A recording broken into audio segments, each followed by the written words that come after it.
Welcome back to Sharingthemiddle.com, where I love to be a goofball and talk about mom fails while building a travel business because I love to travel as much as possible. I also like to share my struggles and trying to figure out how to style myself in a vintage-inspired way, and I really like to encourage other people to live brilliant, bold, beautifully empowered lives, and I think that one of the best ways to do that is traveling.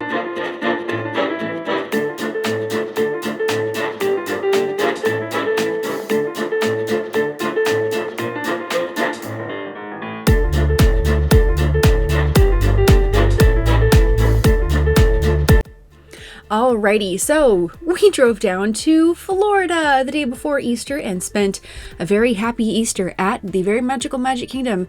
We took the monorail in from the TCC and it was actually really great. Everyone had an assigned spot when you were waiting in line, and then you entered your little corresponding number for your cubby. There was the plastic in between, or well, plexi. Everyone had on face shields and there was temperature checks and all these markings on the ground, and so you definitely felt really safe as far as social distancing, COVID, and all that. But why am I laughing? I'm laughing because as I record this video, or as I've been working on this video, the Florida governor decided that he was going to say, hey, we're going to get rid of all these restrictions. And so then, of course, Disney and other parks alike are now thinking about what they want to roll back, and Disney saying that they are going to start rolling back on temperature checks. Now, as of today is May the 6th, we have not heard anything yet about masks or distancing being shortened, as in going, less than 6 feet away from, one of your fellow Magic Kingdom goers. But we'll see. Anyhow, so this video will progress just showing you what it at least looked like for those of you who hadn't been down, in case a lot of these measures stay in place, like social distancing, and what that meant for busyness and ride times and how people got close or did not. And, right now we haven't heard anything about masks being removed. So at least it gives you some idea of what to look forward to, doesn't it? All right, let's go on a jungle cruise, shall we? Make sure we're keeping those face coverings up over our nose and under our chin at all times, okay? I am definitely afraid of nostrils. I see one. I might scream. Oh my goodness. Okay, who doesn't love the Jungle Cruise? I mean, it's full of cheesy dad jokes, and it's so fantastic. But anyhow, it was really good. We felt really safe. It was so busy. But it felt good. It felt good to get away from the house. It felt good to be somewhere where I knew they took social distancing practices to the heart, and they really wanted to protect the people, not just their guests, right? But also the cast members. It's all about safety. So most of the time you look around, people are maintaining about 6 feet. Now, this is earlier in the morning. This is probably about 9:30, 10 o'clock for this wonderful princess processional. And so many of us know that those character experiences all went away with COVID, right? We got to socially distance and be safe and keep everyone safe. And it just sucked. It means you can interact with your favorite character. But to know that they were around so often in the streets to help us dance and have fun was awesome. I love you, Marble! You're beautiful! Yes! I'm so grateful my husband captured that. Yeah. It was so much fun because I was so busy having a good time. So, yeah, we had so much fun. And the wait times, there were probably 2, at sometimes 3 places where it was maybe an 80 to an 85 minute wait, right? So bordering that hour-and-a-half mark where you're thinking, why can't we have a fast pass? But the reason why there's no fast passes is because there's no need. You only had 3 rides that had that long of a wait, and the fast pass doesn't really help you skip the line. It basically saves your spot for a little while so you can do something else, which is handy.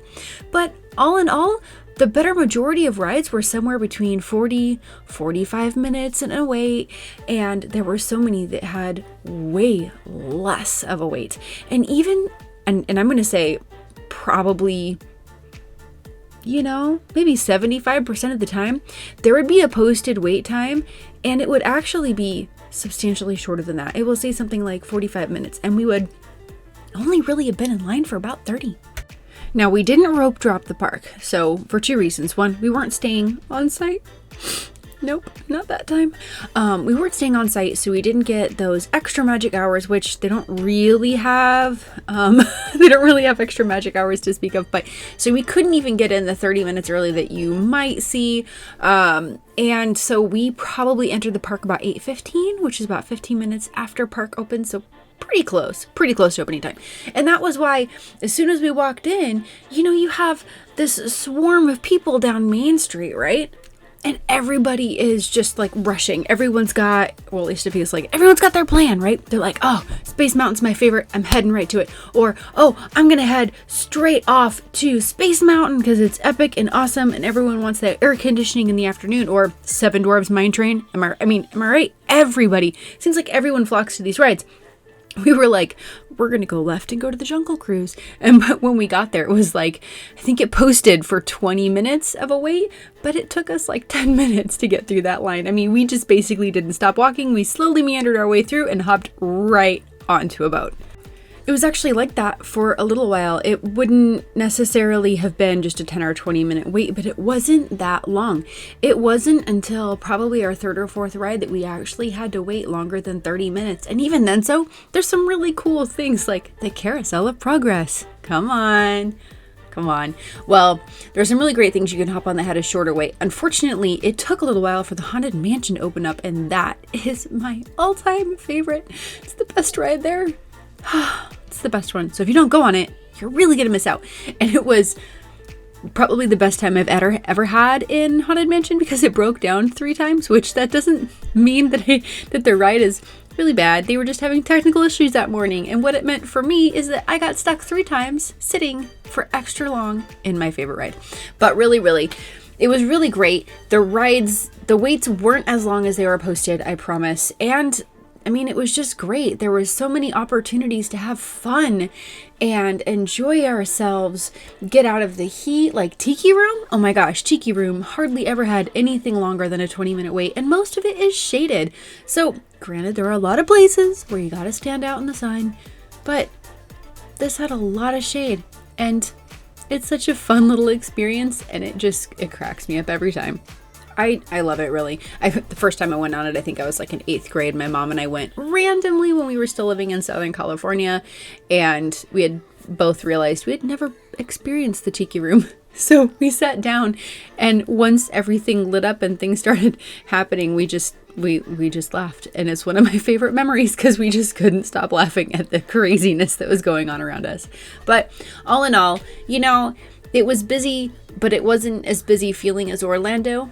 That video comes out next week. But really, it didn't feel as busy as it did there. I mean, we ran our butts off going all around the park to get on as many rides as we could because, well, it may have had something to do with that. It is my favorite. Magic Kingdom is my favorite. Holds a special place in my heart. But everyone has their favorites. The point is that we ran around trying to get on as many different experiences as we could. Even if it was just Mark Twain, we'd look over and go, oh wow, look, there's no wait, I'm gonna pop in over there. And that's exactly what we did. Even though I made a dinner reservation, it was delayed for 20 minutes and the Mark Twain boat was leaving right then. So we hopped on for that perfectly timed 15-minute experience right across from the tavern. It was great. It was such perfect timing. Now, what was also perfect timing is the fact that I thought to myself, okay, I'm going to take all these vloggers seriously, and I am going to way order ahead our lunch. So while standing in line for Pirates of the Caribbean at like 9:30, 10 o'clock in the morning, I ordered from the launching pad, and I snagged us a time slot for 11 to 11:30. We selected the lobster rolls. They're pretty tasty. I was also gifted a $25 gift card for Disney from a random stranger. Magical moments, they happen.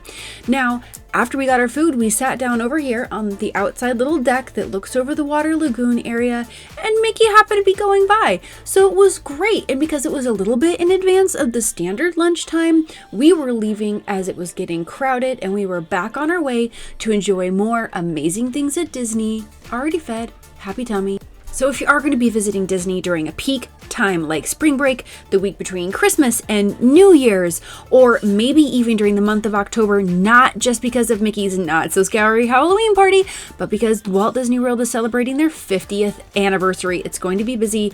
So please, I know it sucks sometimes to plan ahead. You just want to go on a whim and have fun, but please plan ahead. Otherwise, you could be looking at a 1 to 2 hour delay just to feed those hungry tummies, and that would really, really suck. So do a little bit of planning, please. It'll make everything go more smoothly. So coming up next week, we have a video about how it was at Universal. A lot of the same practices, but a very different feeling and way more stressful and busy. We hardly got to ride anything. Until next time.